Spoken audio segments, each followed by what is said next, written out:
Hi learners, நாம் இப்போது new product எதனால ஃபெயில் ஆகுது அப்படின்றத பற்றி பார்க்க போகிறோம்.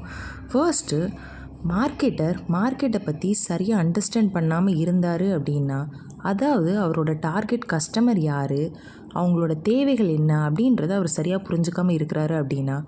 செகண்ட், ப்ராடக்டோட தரம் நல்ல விதமாக இல்லை அண்ட் ப்ராடக்டோட டிசைன் ரொம்ப அவுடேட்டடாக இருக்குது, கரண்ட் ட்ரெண்டுக்கு ஏற்ற மாதிரி இல்லை அப்படின்னா. அடுத்தது, ஒரு ப்ராடக்டை மார்க்கெட்டில் இன்ட்ரடியூஸ் பண்ணுறதுக்கு முன்னாடி மார்க்கெட் ரிசர்ச் பண்ணணும். அதாவது கஸ்டமரோட டிமாண்ட் என்ன, அவங்க எந்த மாதிரி எதிர்பார்க்குறாங்க, அந்த மாதிரி எல்லாமே பண்ணிவிட்டு அந்த ப்ராடக்டை மார்க்கெட்டில் டெஸ்ட் பண்ணணும்.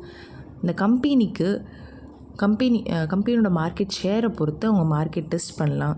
அவங்களால நிறைய ப்ரைஸ் அஃபோர்ட் பண்ண முடியும் அப்படின்னா ஒரு சிட்டியில் அவங்க ப்ராடக்ட்டை டெஸ்ட் பண்ணலாம்.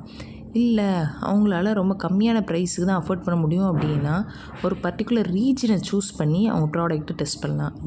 அப்படி பண்ணதுக்கப்புறம் தான் அந்த ப்ராடக்ட்டை கமர்ஷியலைஸ் பண்ணணும். அப்படி பண்ணாமல் இருந்தாங்க அப்படின்னா அந்த ப்ராடக்ட் ஃபெயிலியர் ஆகும். Next, pricing.